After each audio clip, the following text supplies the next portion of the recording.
also more. So your property taxes are going to go up because they're based on what you paid for your house. Do you get it? So your cost of living is going to go up too. And are you thinking ahead? You see how short-sighted you're being? What about your kids? You say, oh, well, they're going to be on, they're going to inherit everything. You understand? But then their kids. And how about their kids' kids? You understand?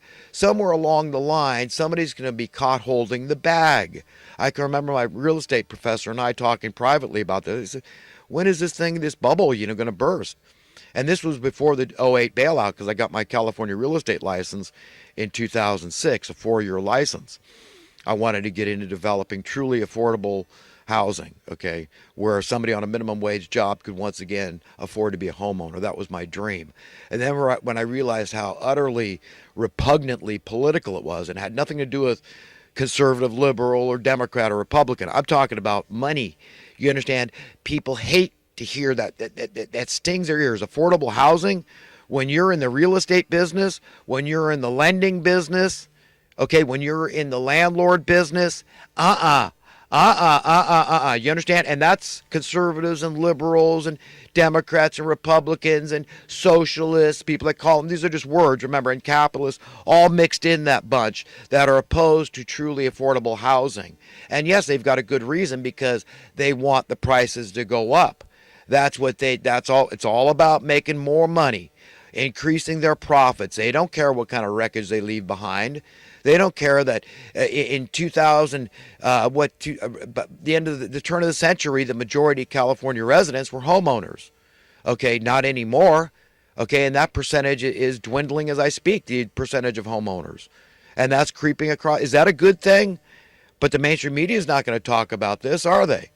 And how bad it is, high housing prices are no better than high gasoline prices or high food prices, unless we're just going to talk about the special interest groups, those that are invested in food products, those that are invested in housing.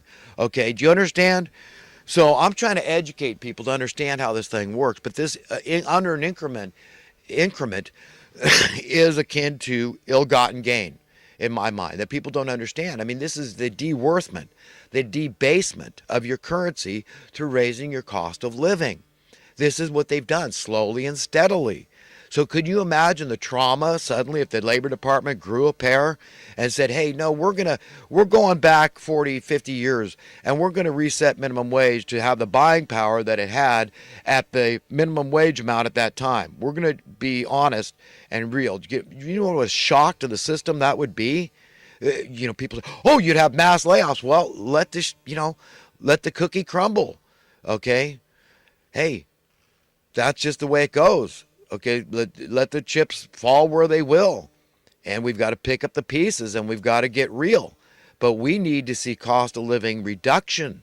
That's what we need to see. But are we seeing it? No, they're going to scream and cry and bitch and moan and try to lie and deceive the public, be disingenuous, intellectually dishonest, conniving, and lying. I mean, in a nutshell, all that is just lies, at the end of the day. Just being disingenuous. They're liars and cheaters and thieves. And a lot of the people at the very top are murderers, and people in the industries, the special interest groups that are colluding together. Oh, well, I would never murder, but you know what? I mean, when it comes to making money, I got to look after old number one in my family. And yeah, I don't care. That's my business, man. And you know what? Just because, we've done good and, we've created this wealth disparity and we're part of making poverty and all this, we're not going to address it. We're not going to take accountability for it. And that's so emblematic. That's so indicative of the entire system and the rulers. All these people that are involved in these corrupt special interest groups that benefit from this direction that we've been going, which is in decline, regression, anti-progress, okay? They do not want to face the music, and they're going to try every trick in the book to keep this trajectory going. And that's what it is. It's just a trajectory toward death and destruction and despair. It's just worse and worse. We don't have any answers. We don't want to talk about the problems. We don't want to talk about ever-growing poverty, a social welfare industrial complex. Just blame the weak people. Just blame those stupid, poor, lazy, dumb, poor people that must be drunk or on drugs or just mentally ill or something's wrong. They're deficient, morally deficient. It's their fault. That's why we have all the problems. And the crime, these are degenerates.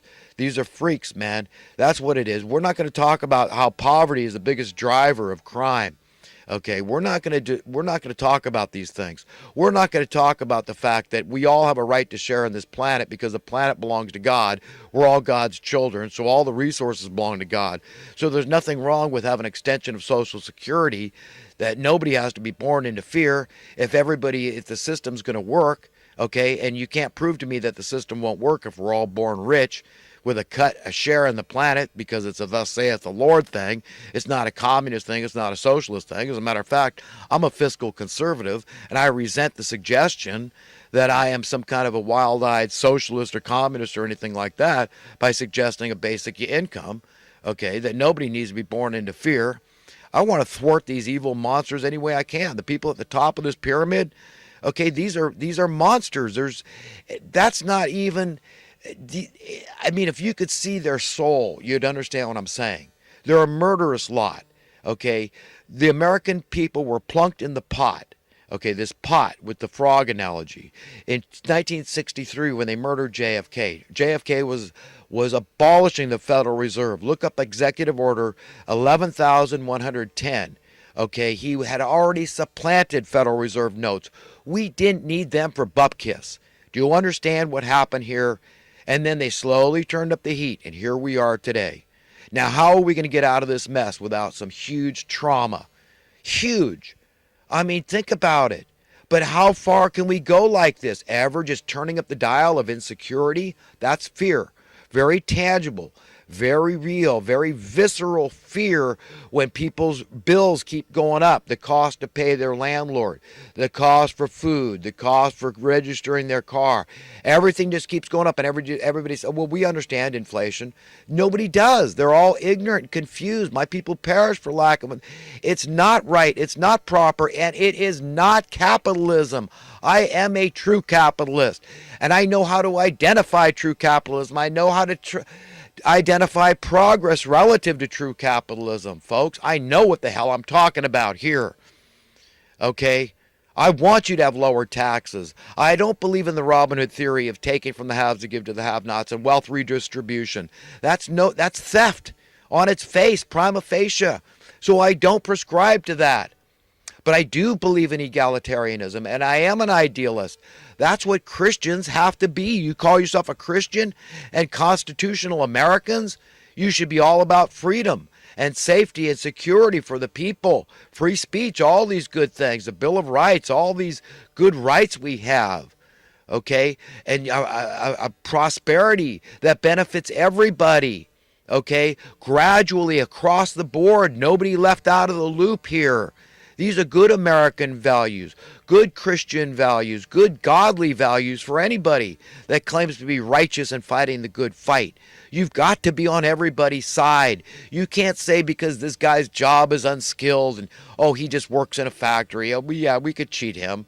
It's okay to not pay them a living wage and make them struggle, and maybe they got to go on food stamps and whatever to survive and welfare and all this. We'll just degrade them, make them feel bad about it. Take away their dignity and their pride, and we'll just tell them they're bad, immoral, stupid people. Must be their problem. They're deficient. They're defective people. Okay? Right? That's exactly what these rulers want. All these people are being rendered to the image and likeness of their masters. Don't care about your fellow human being. Don't love them. Don't prescribe to the golden rule. Don't do what Jesus told you to do. To love God above all else, and then love one another as you love yourself, as he loved us.